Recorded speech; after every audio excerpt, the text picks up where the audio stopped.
大家好，讀你聽嘅時間，今日繼續讀 Michael Lewis 嘅 Liar's Poker， 讀到第3節啦。咁上一節咧就講呢個作者啦 Michael Lewis， 佢回顧翻入行之前其實佢咧都曾經咧去過 Lehman Brothers 嗰度應徵啦，咁亦都參加過一啲宴會啦以為自己係同呢個皇親國戚有啲聯繫咁啦，咁結果原來咧就係一個巨大嘅應徵嘅場合啦因為佢咧就同咗 Lehman Brothers 嘅妻子們坐埋一齊咁樣，咁演變成一個面試，咁亦都講咗一啲場合入面呢啲咁樣嘅佢哋一啲 inappropriate 嘅表現啦，咁臨尾咧，亦都不忘踩 Lehman Brothers 一腳啦，即係講佢哋唔請我咁佢倒閉都唔知係咪因為佢哋扮清高又唔認自己中意錢咁樣啦，咁有啲道德批判喺度深深不忿嘅道德批判，即係咧呢個作者似乎咧表現出嚟就係佢中意真小人啦就唔中意偽君子，咁 Lehman Brothers 咧似乎係屬於後者啦。好，我哋而家睇下 Chapter 3嘅內容啦。Learning to love corporate culture. He who makes a beast of himself gets rid of the pain of being a man. Samuel Johnson. I remember almost exactly how I felt and what I saw my first day at Salomon Brothers. There was a cold shiver doing laps around my body, which, softened and coddled by the regime of a professional student, was imagining it was still asleep. With reason, I wasn't due at work until 7 a.m., but I rose early to walk round Wall Street before going to the office. I had never seen the place before. There was a river at one end and a graveyard at the other. In between was vintage Manhattan, a deep, narrow canyon in which yellow cabs smacked into raised sewer lids, potholes, and garbage. Armies of worried men in suits stormed off the Lexington Avenue subway line and marched down the crooked pavements. For rich people, they didn't look very happy.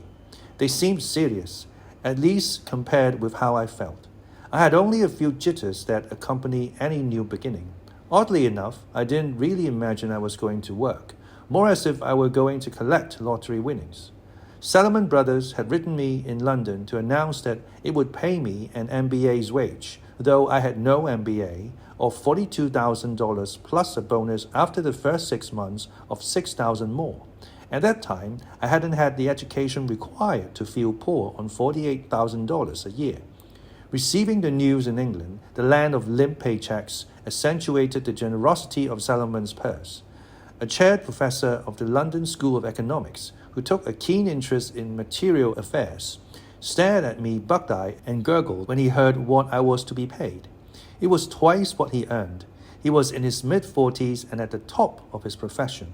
I was 24 years old and at the bottom of mine. There was no justice in the world, and thank goodness for that. Perhaps it is worth explaining where this money was coming from. Not that I gave it much thought at the time. Man for man, Salomon Brothers was, in 1985, the world's most profitable corporation. At least that is what I was repeatedly told. I never bothered to check it because it seemed so obviously true. Wall Street was hot, and we were Wall Street's most profitable firm. Wall Street traffics in stocks and bonds. At the end of the 1970s, at the beginning of both superindulgent American politics and modern financial history, Salomon Brothers knew more about bonds than any firm on Wall Street. How to value them, how to trade them, and how to sell them.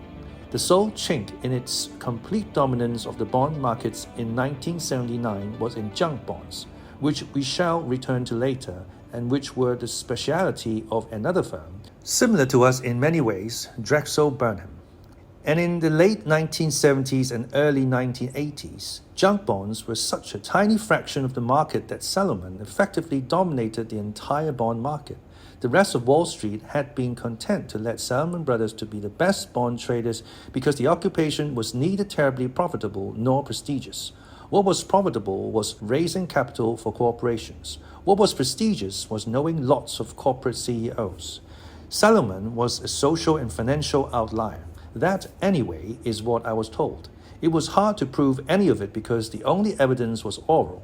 but consider the kickoff chuckle to a speech given to the Wharton School in March 1977 by Sidney Homer of Salomon Brothers, the leading bond analyst on Wall Street from the mid-1940s right through to the late 1970s. I felt frustrated, said Homer about his job. At cocktail parties, lovely ladies would corner me and ask my opinion of the market, but alas, when they heard I was Abedman, they would quietly drift away. Or consider the very lack of evidence itself. There are 287 books about bonds in the New York Public Library, and most of them are about chemistry. The ones that aren't contain lots of ugly numbers and bare titles such as All Quiet at the Bond Front and Low-Risk Strategies for the Investor. In other words, they aren't the sort of page-turners that moisten your palms and glue to your seat. People who believe themselves of social consequence tend to leave more of paper trail in the form of memoirs and an anecdotiana. But while there are dozens of anecdotes and several memoirs from the stock markets, the bond markets are officially silent. Bond people pose the same problem to a cultural anthropologist as a non-literate tribe deep in the Amazon. In part, this is due to the absence from the bond market of the educated classes, which in turn reinforces the point about how unfashionable bonds once were. In 1968, the last time a degree count was taken at Salomon Brothers, 13 of the 28 partners hadn't been to college, and one hadn't graduated from the 8th grade. John Goodfriend was, in this crowd, an intellectual. Though he was rejected by Harvard, he did finally graduate from Oberlin. The biggest myth about bond traders, and therefore the greatest misunderstanding about the unprecedented prosperity on Wall Street in the 1980s, are that they make their money by taking large risks. A few do, and all traders take small risks. But most traders act simply as toll takers. The source of their fortune has been nicely summarized by Kurt Vonnegut. There is a magic moment during which a man has surrendered a treasure, and during which the man who is about to receive it has not yet done so. An alert lawyer will make that moment his own, possessing the treasure for a magic microsecond, taking a little of it, passing it on. In other words, Salomon carved a tiny fraction out of each financial transaction. This adds up. The Salomon salesman sells $50 million worth of new IBM bonds to pension fund X. The Salomon trader, who provides the salesman with the bonds, takes for himself an eighth, or $62,500. He may, if he wishes, take more. In the bond market, unlike in the stock market, commissions are not openly stated. Now the fun begins. Once the trader knows the location of the IBM bonds and the temperament of their owner, he doesn't have to be outstandingly clever to make the bonds move again.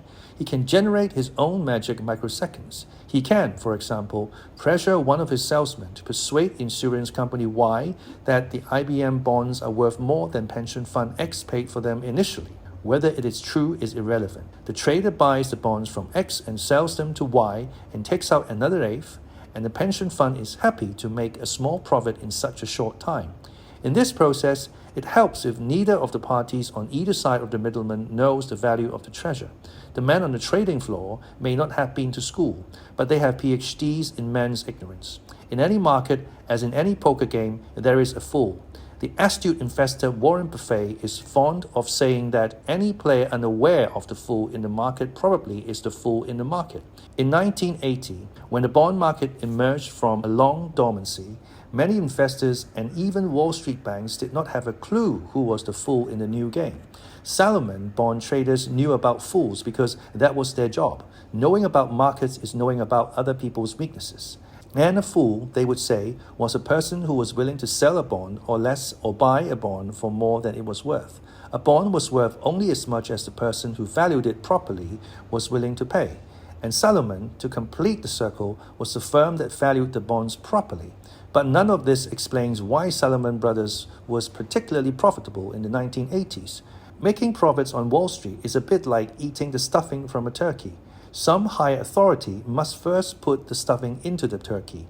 The turkey was stuffed more generously in the 1980s than ever before, and Salomon Brothers, because of his expertise, had second and third helpings before other firms even knew that supper was on. One of the benevolent hens doing the stuffing belonged to the Federal Reserve. That is ironic, since no one disapproved of the excesses of Wall Street in the 1980s so much as the chairman of the Fed, Paul Volcker. At a rare Saturday press conference on October 6, 1979, Volcker announced that the money supply would cease to fluctuate with the business cycle. Money supply would be fixed and interest rates would float. The event, I think, marks the beginning of the golden age of the bond man. Had Volcker never pushed through his radical charge in policy, the world would be many bond traders and one memoir the poorer. For in practice, the shift in the focus of monetary policy meant that interest rates would swing wildly. The bond prices move inversely, lockstep, to rates of interest.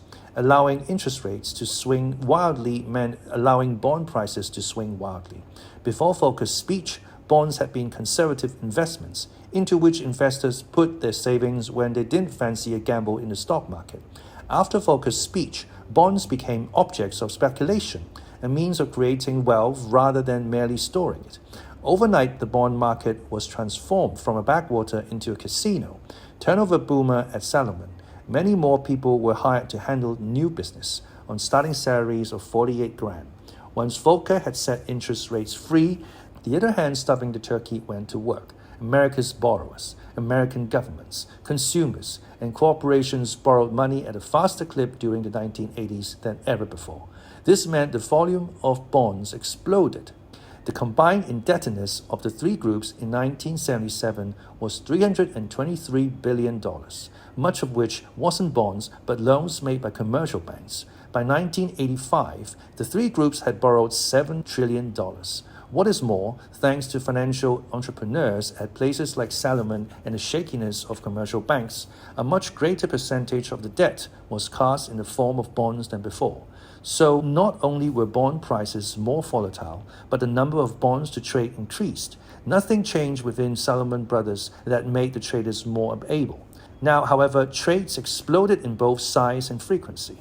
A Salomon salesman who had in the past moved $5 million worth of merchandise through the traders' books each week was now moving $300 million through each day.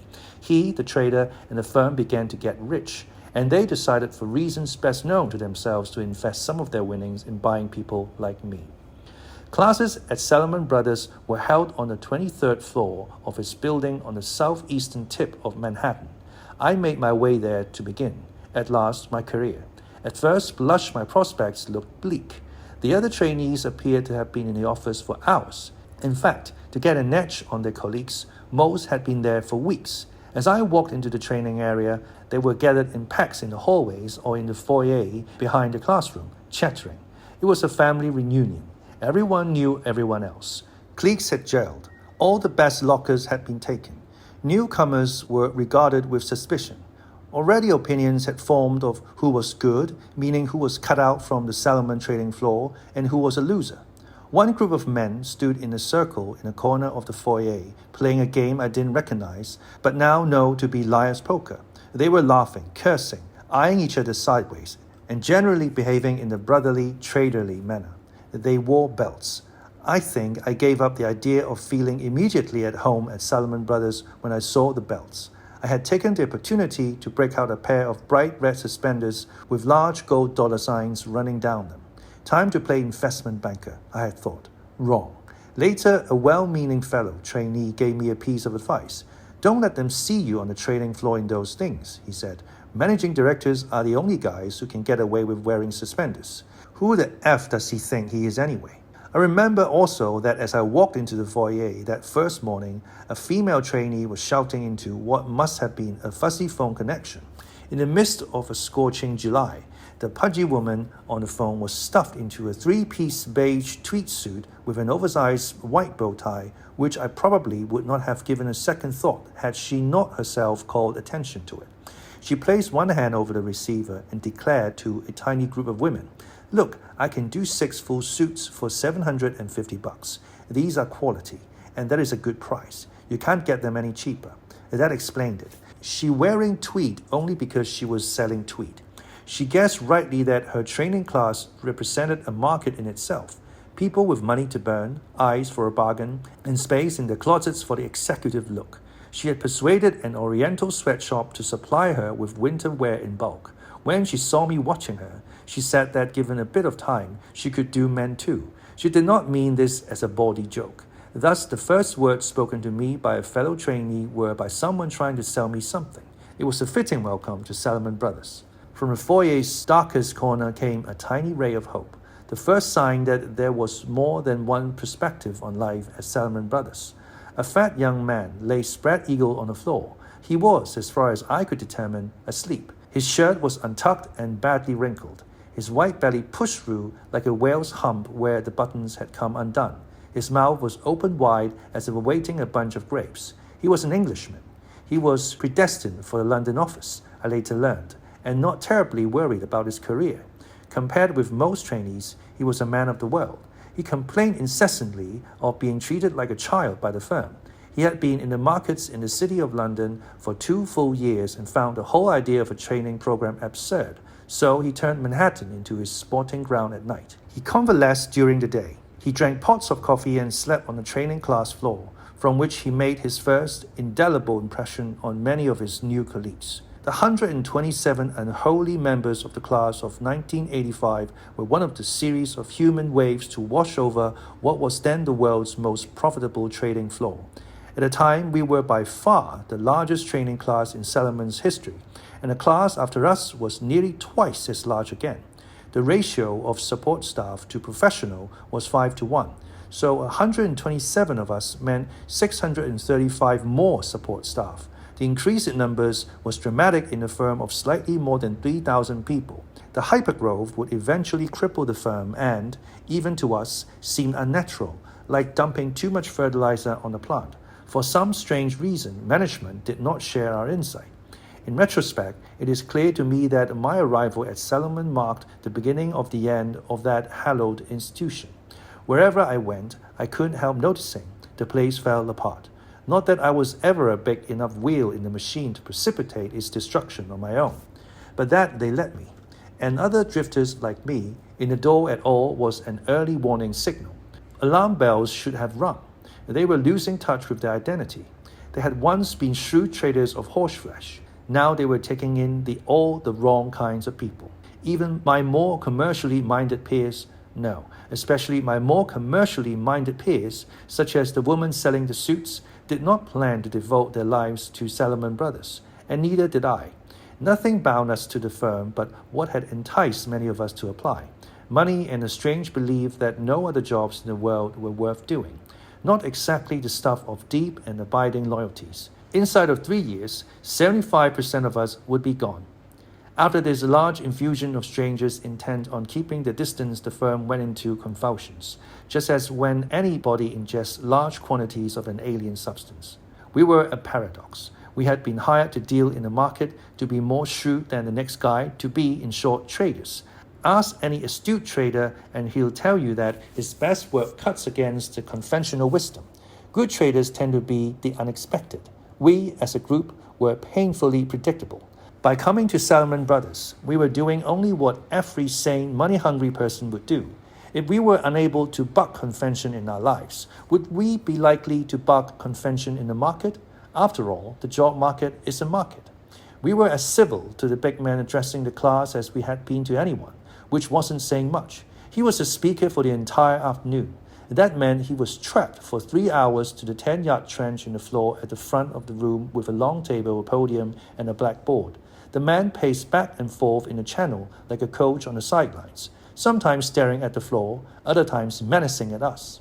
We sat in rows of interconnected school chairs, 22 rows of white male trainees in white shirts punctuated by the occasional female in a blue blazer, 2 blacks, and a cluster of Japanese.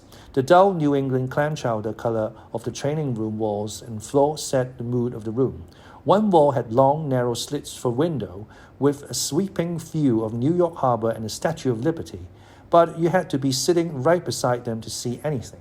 And even then, you were not supposed to soak in the view. It was, all in all, more like a prison than an office. The room was hot and stuffy. The seat cushions were an unpleasant astroturf green. The seat of your trousers stuck both to it and to you as you rose at the end of each day. Having swallowed a large and greasy cheeseburger at lunch and having only a mild sociological interest in the speaker, I was overcome with drowsiness. We were only 1 week into our 5-month training program and I was already exhausted. I sank in my chair. The speaker was a leading bond salesman at Solomon. On the table in the front of the room was a telephone, which rang whenever the bond market went berserk. As the big man walked, he held his arms tight to his body to hide the half-moons of sweat that were growing under his armpits. Effort or nerves? Probably nerves. You couldn't blame him. He was airing his heartfelt beliefs and in so doing making himself more vulnerable than any speaker yet. I was in the minority in finding him a bit tedious. He was doing well with the crowd. People in the back row listened. All around the room, trainees put down their New York Times crossword puzzles. The man was telling us how to survive. You've got to think of Salomon Brothers as like a jungle, he said. Except it didn't come out that way. It came out, you gotta think of Salomon Brothers as like jungle. The trading floor is a jungle, he went on, and the guy you end up working for is your jungle leader. Whether you succeed here or rot depends on knowing how to survive in the jungle. You've got to learn from your boss. He's key. Imagine if I take two people and I put them in the middle of the jungle and I give one person a jungle guide and the other person nothing. Inside the jungle, there's a lot of badass going down. Outside the jungle, there's a TV that's got the NCAA finals on and a huge fridge full of bud. The speaker had found the secret to managing the Salomon Brothers class of 1985. Win the hearts and minds of the back row.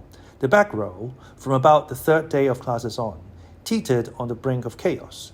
Even when they felt merely ambivalent about the speaker, back row people slept or chucked paper wads at the whims in the front row. But if the back row people for some reason didn't care for a speaker, all hell broke loose. Not now. Primitive revelation swept through the back of the classroom at the sound of the jungle drums. It was as if a hunting party of Cro-Magnon men had stumbled upon a new tool. The guys in the back row were leaning forward in their seats for the first time all day. Ooh, ah. With the back row neutralized, the speaker effectively controlled the entire audience, for the people sitting in the front row were on automatic pilot. They were the same as front row people all over the world, only more so. Most graduates of Harvard Business School sat in the front row. One of them greeted each new speaker by drawing an organization chart. The chart resembled a Christmas tree, with John Goodfriend on the top and us at the bottom. In between were lots of little boxes, like ornaments. His way of controlling the situation was to identify the rank of the speaker, visualize his position in the hierarchy, and confine him to his proper box. They were odd, these charts, and more like black magic than business. Rank wasn't terribly important on the trading floor. Organizational structure at Salomon Brothers was something of a joke. Making money was mostly what mattered. But the front row was less confident than the back that the firm was a meritocracy of moneymakers. They were hedging their bets, just in case Salomon Brothers, after all, bore some relation to the businesses they had learned about in school. A huge fridge of bud, said the speaker, the second time. And chances are good that the guy with the jungle guide is going to be the first one through the jungle to the TV and the beer.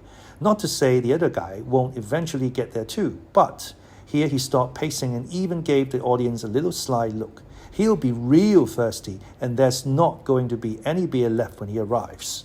This was a punchline. Beer. The guys in the back row liked it. They fell all over each other slapping palms, and looked as silly as white men in suits do when they pretend to be black soul brothers. They were relieved as much as excited. When not listening to this sort of speech, we faced a much smaller man with a row of Big-Fine points in a plastic case in his breast pocket, otherwise known as a nerd pack, explaining to us how to convert a semi-annual bond yield to an annual bond yield. The guys in the back row didn't like that. F the effing bond math, man, they said. Tell us about the jungle. That the back row was more like a post-game shower than a repository for the future leadership of Wall Street's most profitable investment bank troubled and puzzled the more thoughtful executives who appeared before the training class. As much time and effort had gone into recruiting the back row as the front, and the class, in theory, should have been uniformly attentive and well-behaved like an army. The curious feature of the breakdown in discipline was that it was random, uncorrelated with anything outside itself and therefore uncontrollable. Although most of the graduates from Harvard Business School sat in the front, a few sat in the back, and right beside them were graduates from Yale, Stanford, and Penn. The back had its share of expensively educated people. It had at least its fair share of brains. So why were these people behaving like this? And why Salomon let it happen? I still don't understand. The firm's management created the training program, filled it to the brim, then walked away. In the ensuing anarchy, the bad drove out the good. The good drove out the small, and the brawn drove out the brains. There was a single trait common to denizens of the back row, though I doubt it ever occurred to anyone. They sensed that they needed to shed whatever refinements of personality and intellect they had brought with them to Salomon Brothers. This wasn't a conscious act, more a reflex. They were the victims of the myth, especially popular at Salomon Brothers, that a trader is a savage, and a great trader a great savage. This wasn't exactly correct. The trader floor held evidence to that effect, but it also held evidence to the contrary. People believed whatever they wanted to. There was another cause of hooliganism. Life as a Salomon trainee was like being beaten up every day by the neighborhood bully. Eventually, you grew mean and surly. The odds of making it into the Salomon training program, in spite of my own fluky good luck, had been 60-1 against. You beat those odds and you felt you deserved some relief. There wasn't any. The firm never took you aside and rubbed you on the back to let you know that everything was going to be fine. Just the opposite. The firm built a system around the belief that trainees should wriggle and squirm. The winners of the Salomon interviewing process were pitted against one another in the classroom. In short, the baddest of the bad were competing for jobs. Jobs were doled out at the end of the program on a blackboard beside the trading floor. Contrary to what we expected when we arrived, we were not assured of employment. Look to your left and look to your right, more than one speaker said. In a year, one of those people will be out on the street. Across the top of the job placement blackboard appeared the name of each department on the trading floor: municipal bonds, corporate bonds, government bonds, etc. Along the side of the board was each office in the firm: Atlanta, Dallas, New York, etc. The thought that he might land somewhere awful in the matrix or nowhere at all drove the trainee to despair. He lost all perspective on the relative merits of the job. He did not count himself lucky just to be at Salomon Brothers. Anyone who thought that way would never have got in the first place. The Salomon trainee saw only the extremes of failure and success. Selling municipal bonds in Atlanta was unthinkably wretched. Trading mortgages in New York was mouth-wateringly good. Within weeks after our arrival, the managers of each department had begun to debate our relative merits. But the managers were traders at heart. They couldn't discuss a person, place, or thing without also trading it. So they began to trade trainees like slaves. One day you'd see 3 of them leaning over the fat blue binder that held our photographs and resumes. The next day you'd hear that you had been swapped for 1 front row person and 1 draft choice from the next training program. The pressure mounted. Who was overheard speaking of whom? Which trainee had cut deals for themselves? Where were jobs left? Like any selection process, this one had its winners and losers. But this selection process was wildly subjective, since there was no objective measures of ability. Landing a good job was 1 part luck, 1 part presence, and 1 part knowing how and when to place your lips firmly to the rear end of some important person. There wasn't much you could do about the first 2, so you tended to focus on the third. You needed to sponsor. Befriend one of the 112 managing directors was not enough. You had to befriend a managing director with clout. There was one small problem, of course. Bosses were not always eager to befriend trainees. After all, what was it in it for them? A managing director grew interested only if he believed you were widely desired. Then there was a lot in you for him. A managing director won points when he spirited away a popular trainee from other managing directors. The approach of many a trainee, therefore, was to create the illusion of desirability. Then bosses wanted him not for any sound reason, but simply because other bosses wanted him. The end result was a sort of Ponzi scheme of personal popularity that had its parallels in the markets. To build it required a great deal of self-confidence and faith in the gullibility of others. This was my chosen solution to the job problem. A few weeks into the training program, I made a friend on the trading floor, though not in the area in which I wanted to work. That friend pressed for me to join his department. I let other trainees know I was pursued. They told their friends on the trading floor, who in turn became curious. Eventually, the man I wanted to work for overheard others talking about me and asked me to breakfast. If that sounds calculating and devious, consider the alternatives. Either I left my fate in the hands of management, which, as far as I could tell, did not show a great deal of mercy toward anyone foolish enough to trust it, or I appealed directly to the ego of the managing director of my choice. I had friends who tried this tactic. They threw themselves at their dream boss's feet like a vassal before a lord and said something unctuous and serf-like, such as, "I am your humble and devoted servant. Hire me, O great one, and I'll do anything you ask." They hoped that the managing director would respond favorably, perhaps saying something like, "Raise yourself up, young man. You've no need to fear. If you are true to me, I shall protect you from the forces of evil and unemployment." Sometimes this happened, but if it didn't, you'd short your wad. You were remaindered goods. Within the training class, a dispute arose over whether, under the circumstances, groveling was acceptable, as if the whole point of the Solomon system were simply to see who wilted under the pressure and who did not. Each trainee had to decide for himself. Thus was spawned the Great Divide. Those who chose to put on a full-court grovel from the opening buzzer found seats in the front of the classroom, where they sat, lips puckered, through the entire 5-month program. Those who treasured their pride, or perhaps thought it best to remain aloof, feigned cool indifference by sitting in the back row and hurling paperweights at managing directors. Of course, there were exceptions to these patterns of behavior. A handful of people fell between the cracks of the Great Divide.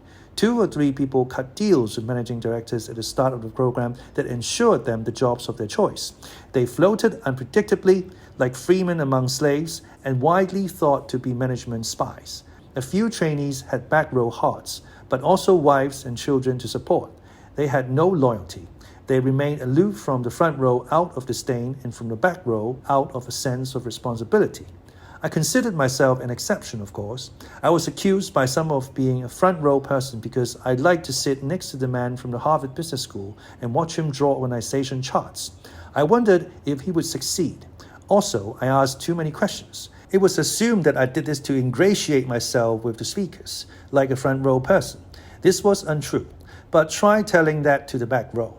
I lamely compensated for my curiosity by hurling a few paperweights at important traders, and my stock rose dramatically in the back row when I was thrown out of the class for reading the newspaper while a trader spoke. But I was never the intimate of those in the back row. Of all exceptions, however, the Japanese were the greatest. The Japanese undermined any analysis of our classroom culture. All 6 of them sat in the front row and slept. Their heads rocked back and forth, on an occasion fell over to one side so that their cheeks ran parallel to the floor. So it was hard to argue that they were just listening with their eyes shut, as Japanese businessmen are inclined to do. The most charitable explanation for their apathy was that they could not understand English. They kept to themselves, however, and you could never be sure of either their language skills or their motives. Their leader was a man named Yoshi. Each morning and afternoon, the back row boys made bets on how many minutes it would take Yoshi to fall asleep. They liked to think that Yoshi was a calculating troublemaker. Yoshi was their hero. A small cheer would go up the back row when Yoshi crashed, partly because someone had just won a pile of money, but also in appreciation of any man with the balls to fall asleep in the front row. The Japanese were a protected species, and I think they knew it. Their homeland, as a result of its trade surpluses, was accumulating an enormous pile of dollars. A great deal of money could be made shepherding these dollars from Tokyo back into U.S. government bonds and other dollar investments. Solomon was trying to expand his office in Tokyo by employing experienced locals. Here was the catch. Japanese tend to spend their lives with one Japanese company, and the more able ones normally wouldn't dream of working for an American firm. In joining Solomon Brothers, they traded in sushi and job security for cheeseburgers and yuppie disease, which few were willing to do. The rare Japanese whom Solomon had been able to snatch away were worth many times their weight in gold and treated like the family china. The traders who spoke to us never uttered so much as a peep against them. In addition, while Solomon Brothers was otherwise insensitive to foreign cultures, it was strangely aware that the Japanese were different. Not that there was a general accepted view of how they might be different. The Japanese could have rubbed noses and practiced the Kiwanis Club handshake each morning, and I'll bet no one would have thought of it out of character. Still, in the end, the Japanese were reduced to nothing more than a bizarre distraction. The back row set the tone of the class because it acted throughout as one, indivisible, incredibly noisy unit. The back row people moved in herds for safety and for comfort, from a training class in the morning and early afternoon to the trading floor in the end of the day, to the surf club at night, and back to the training program the next morning. They were united by their likes as well as their dislikes. They rewarded the speakers of whom they approved by standing and doing the wave across the back of the class. And they approved wholeheartedly of the man at the front of the room now. The speaker paused, as if lost in thought, which was unlikely. You know, he finally said, you think you're hot, but when you start out on the trading floor, you're going to be at the bottom. Was that really necessary? He was playing so well by telling the hooligans what they liked to hear. Being a winner at Solomon meant being a he-man in jungle. Now he risked retaliation by telling the hooligans what they didn't like to hear. In the jungle, their native talents didn't mean squat. I checked around for spitballs and paper wets. Nothing. The speaker had built sufficient momentum to survive his mistake. Heads in the back nodded right along. It is possible that they assumed the speaker intended that remark for the front row. In any case, on this point the speaker was surely wrong. A trainee didn't have to stay on the bottom or more than a couple of months. Bond traders and salesmen age like dogs. Each year on the trading floor counts for 7 in any other corporation. At the end of his first year, a trader or salesman had stature. Who cared for tenure? The whole beauty of the trading floor was its complete disregard for tenure. A new employee, once he reached the trading floor, was handed a pair of telephones. He went online almost immediately. If he could make millions of dollars come out of those phones, he became that most revered of all species, a big swinging After the sale of a big block of bonds and a deposit of a few $100,000 into the Solomon till, a managing director called whoever was responsible to confirm his identity. Hey, you big swinging, way to be. To this day, the phrase brings to my mind the image of an elephant's trunk swaying from side to side. Swish, swash. Nothing in the jungle got in the way of a big swinging That was the price we converted. Perhaps the phrase didn't stick in everyone's mind the way it did in mine. The name was less important than the ambition, which was common to us all. And of course, no one actually said, when I get out onto the trading floor, I'm going to be a big swinging It was more of a private thing. But everyone wanted to be a big swinging even the women. Big swinging Christ. Even front row people hoped to be big swinging once they had learned what it meant. Their problem, as far as the back row was concerned, was that they didn't know how to act the part. Big swinging showed more grace under pressure than front row people did. A hand shot up in the front row. It belonged to a woman. She sat high in her regular seat, right in front of the speaker. The speaker had momentum. The back row people were coming out of their chairs in honor of him with the wave. The speaker didn't want to stop now, especially for a front row person. He looked pained, but he could hardly ignore a hand in his face. He called her name, Sally Findlay. I was just wondering, said Findlay, if you could tell us what you think has been the key to your success.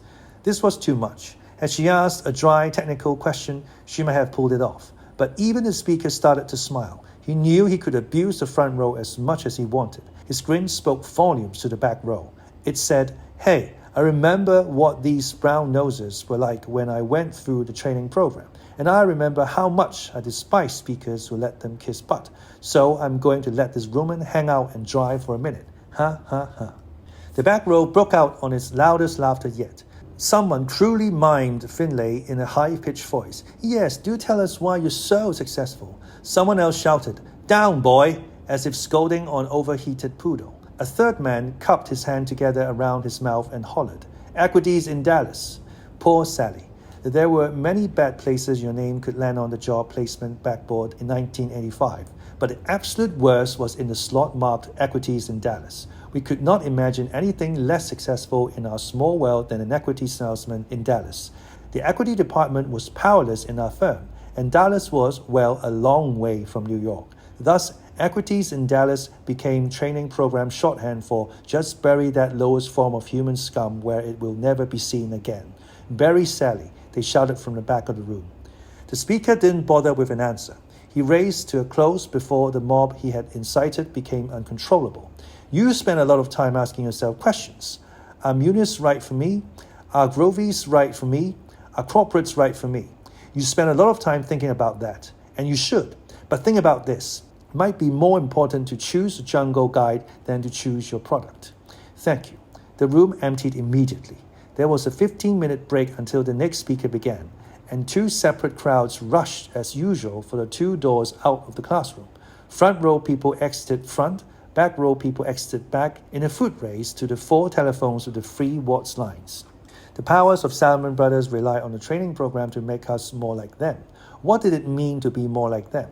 For most of its life, Salomon had been a scrappy bond trading house distinguished mainly by its ability and willingness to take big risks. Salomon had had to accept risk to make money because it had no list of fee-paying corporate clients, unlike, say, the gentiles of Morgan Stanley. The image Salomon had projected to the public was of a firm of clannish Jews, social non-identities, shrewd but honest, sinking his nose more deeply into the bond markets than any other firm cared to. This was a caricature, of course, but it roughly captured the flavor of the place as it once was. Now, Salomon wanted to change. The leading indicator of the shift in the collective personality of our firm was the social life of our chairman and CEO, John Goodfriend. He had married a woman with burning social ambition, 20 years his junior. She threw parties and invited gossip columnists. Her invitations, the value of which seemed to rise and fall with our share price, were wrapped in a tiny bow and delivered by hand. She employed a consultant to ensure she and her husband received the right sort of coverage. And though she did not go so as far to insist that the employees of Salomon Brothers were made as presentable as her husband, it was impossible in our company for some of this indulgence and posturing not to trickle down. Despite the no-vote fluctuation in our corporate identity, the training program was without a doubt the finest start to a career on Wall Street.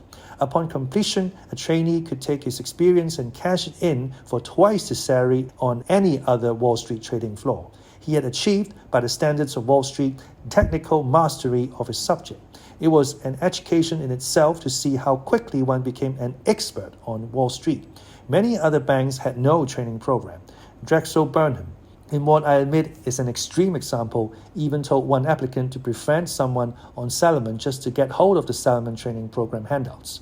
Then, materials in hand, he should work for Drexel. But the materials were the least significant aspect of our training. The relevant bits, the ones I would recall 2 years later, were the war stories, the passing on of the oral tradition of Salomon Brothers.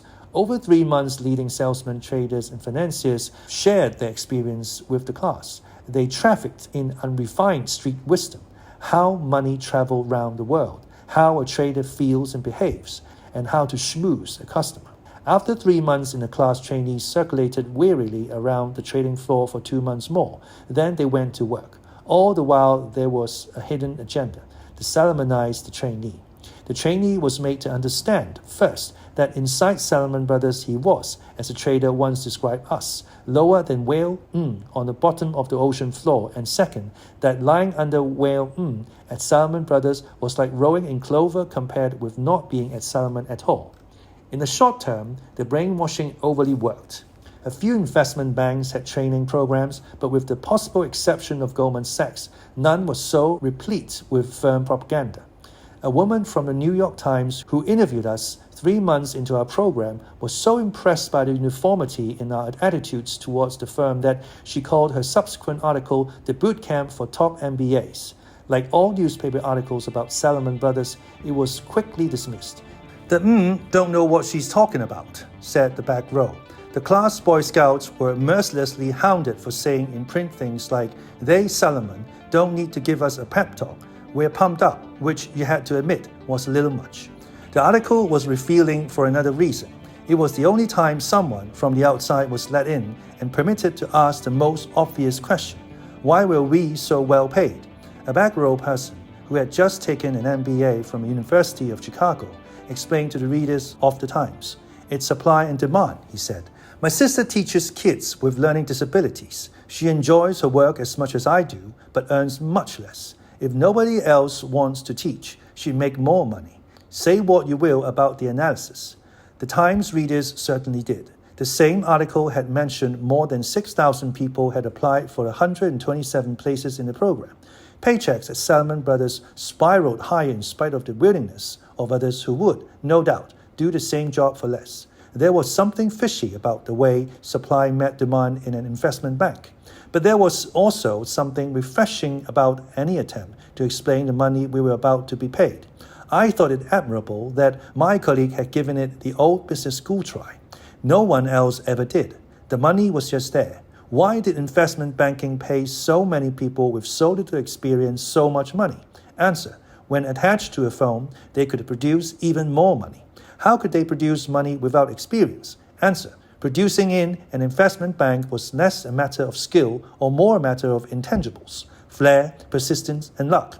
Were the qualities found in the producer so rare that they could be purchased only at great expense? Answer: yes and no.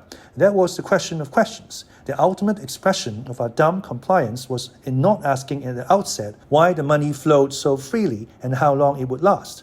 The answer could be found on the Salomon Brothers trading floor, perhaps more easily than anywhere on Wall Street. But many never bothered to work it out. Each day after class, around about 3 or 4 or 5 o'clock, we were pressured to move from the trading class on the 23rd floor to the trading floor on the 41st. You can get away with not going for a few days, but if not seen on the floor occasionally, you were forgotten. Forgotten at Salomon meant unemployed. Getting hired was a positive act. A manager had to request you for his unit. 3 people were fired at the end of our training program. One was assigned to Dallas and refused to go. The second disappeared mysteriously amid rumors that he had invited a senior female Salomon executive into a menage a trois. And the third, by far the most interesting, couldn't bear to step off the elevator and onto the trading floor. He rode up and down in the rear of the elevator every afternoon. He meant to get off, I think, but was petrified. Word of his handicap spread. It reached the woman in charge of the training program. She went to see for herself. She stood outside the elevator banks on the 31st floor and watched with her own eyes the doors open and shut for an hour on one very spooked trainee. One day, he was gone. On braver days, you cruised the trading floor to find a manager who would take you under his wing, a mentor, better known to us as a rabbi. You also went to the trading floor to learn. Your first impulse was to step into the fray, select a likely teacher, and present yourself for instruction. Unfortunately, it wasn't so easy. First, a trainee, by definition, had nothing of merit to say. And second, the trading floor was a minefield of large men on short fuses just waiting to explode if you so much as breathe in the direction. You didn't just walk up and say hello. Actually, that's not fair. Many traders were instinctively polite, and if you said hello, they'd just ignore you. But if you happened to step on a mine, then the conversation went something like this. Me, hello. Trader. What rock did you crawl out from yonder? Hey Joe, hey Bob, check out this guy's suspenders. Me, I just wanted to ask you a couple of questions. Joe, who the does he think he is? Trader, Joe, let's give this guy a little test. When interest rates go up, which way do bonds price go? Me, down. Terrific, you get an A. Now I gotta work. Me, when would you have some time? Trader, what the do you think this is? A charity? I'm busy. Me, can I help in any way? Trader, get me a burger with ketchup. So I watched my step. There were a million little rules to obey. I knew none of them. Salesmen, traders, and managers swarmed over the floor, and at first I could not tell them apart. Sure, I knew the basic differences. Salesmen talk to investors, traders make bets, and managers smoke cigars. But other than that, I was lost. Most of the men were on the 2 phones at once. Most of the men stared at small green screens full of numbers. They shout into one phone, then into the other, then at someone across the row of trading desks, then back into the phones, then point to the screen and scream, 30 seconds was considered a long attention span. As a trainee, a plebe, a young man lying under all that I did what every trainee did. I sidled up to some busy person without saying a word and became the invisible man. That it was perfectly humiliating was, of course, precisely the point. Sometimes I'd wait for an hour before my existence was formally acknowledged. Other times, a few minutes. Even that seemed like forever. Who is watching me in my current debased condition? I'd wonder, if I ever recover from such total neglect, will someone please notice that invisible man has arrived? The contrast between me standing motionless and the trader's frenetic movements made the scene particularly unbearable. It underlined my uselessness. But once I'd sidled up, it was difficult to leave without first being officially recognized. To leave was to admit defeat in this peculiar ritual of making yourself known. Anyway, there wasn't really any place else to go. The trading room was about a third the length of a football field and was lined with connected desks. Traders sitting elbow to elbow formed a human chain. Between the rows of desks, there was not enough space for 2 people past each other without first turning sideways. Once he started wandering aimlessly, a trainee risked disturbing the gods at play. All the senior people, from Chairman Goodfreund down, stalked the trading floor. It was not a normal cooperation. in which trainees were smiled benevolently upon by middle-aged executives because they represented the future of the organization.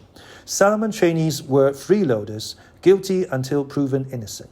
With this rap on your head, you were not particularly eager to meet the boss. Sadly, you had no choice. The boss was everywhere.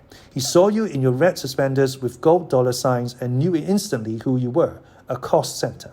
Even if you shared your red suspenders and adopted protective coloration, you were easily identifiable as a trainee. Trainees were impossibly out of step with the rhythm of the place. The movements of the trading floor respond to the movements of the market as if roped together. The American bond market, for example, lurches whenever important economic data are released by the U.S. Department of Commerce. The bond trading floor lurches with it. The market decides what are important data and what are not. One month it is the U.S. trade deficit, the next month the consumer price index. The point is that the traders know what economic number is the flavor of the month and the trainees don't. The entire Salomon Brothers trading floor might be poised for a number at 8:30 a.m., gripped by suspense and a great deal of hope, ready to leap and shout, to buy or sell billions of dollars worth of bonds, to make or lose millions of dollars for the firm, when a trainee arrives suspecting nothing and says, "Excuse me, I'm going to the cafeteria. Does anybody want anything?" Trainees, in short, were idiots. One lucky trainee was spared in rite of passage. His name was Myron Samuels, and he had cut such a deal with the head of municipal bond trading that by the time I arrived at Salomon Brothers, he was carpooling to work with 2 managing directors and a senior trader. He was rumored to have family connections in the higher reaches of the firm. The alternative explanation is that he was a genius. Anyway, he did not fail to exploit his exalted status. He walked round the trading floor with a confidence seen in a few of the people who were actually working. Since Samuels didn't work, he could enjoy himself, like a kid who had been let into daddy's office. He would make his way to the municipal bond desk, take a seat, call for a shoeshine man, phone a friend long distance, light up a cigar, and put the shoe that wasn't being shined up on the desk. He'd holler at passing managing directors like old friends. No one dreamed of doing this, except Samuels. In general, the more senior the figure, the more amusing he found Samuels. I think this was because the more senior people were more aware of Samuel's connections, and nevertheless, a few more furious. But on the municipal trading desk, Samuels could not be touched. I walked by once and overheard 2 vice presidents whispering about him. "I can't stand that guy," said one to the other. "Yeah," said the other, "but what are you going to do about it?" To avoid being squashed on my visits to the floor, I tried to keep still, preferably in some corner, except for Goodfriend, whom I knew from magazine pictures and thought of as more a celebrity than a businessman. The faces were foreign to me. That made it hard to know whom to avoid. Many of them looked the same, in that most were white, most were male, and all wore the same all-cotton button-down shirts. The 41st floor of Salomon, New York was power central, holding not just the current senior management of the firm, but its future management as well. You had to go by their strut to distinguish between who should be approached and who avoided. Did I grow more comfortable on the trading floor over time? I suppose. But even when I had established myself within the firm, I got the creepy crawlies each time I walked out onto 41st. I could see certain developments in myself, however. One day I was out playing the invisible man, feeling the warmth of the whale and thinking that no one in life was lower than I. Onto the floor rushed a member of the corporate finance department wearing his jacket like a badge of dishonor. Nobody wore a jacket on the floor. It must have been his first trip down from his glass box office, and he looked one way and then the other in the midst of the battle. Someone bumped into him and sharply told him to watch his step. Watch his step? But he was just standing there. You could see him thinking that the gaze of the whole world was on him, and he started to panic, like a stage actor who had forgotten his lines. He'd probably forgotten why he'd come in the first place, and he left. Then I thought a nasty thought, a terrible thought, a truly unforgivable thought, but it showed I was coming along. What a wimp, I thought. He doesn't have a clue. 好，呢一節都頗長啊，我哋睇下有啲咩字同大家分享先。第一個字 Convalesce 係一個動詞嚟嘅，意思即係病後休養、療養、康復。Recover one's health and strength over a period of time after an illness. Convalesce. 第二個字 Indelible 係一個 adjective 嚟嘅形容詞 ，making marks that cannot be removed, cannot be forgotten， 不可磨滅嘅、不可忘記嘅 Indelible。常用嘅啦都係 Precipitate 動詞 ，cause to happen suddenly, unexpectedly or prematurely， 但係通常都係啲唔好嘅事嚟嘅，一啲 undesirable event 嚟嘅。促成啦，令到件事突如其來發生啦，加速發生一啲唔好嘅事 Precipitate。咁呢一節分享到呢度先，喉嚨有啲痛啊，講唔到落去，下一節再同大家分享，拜拜。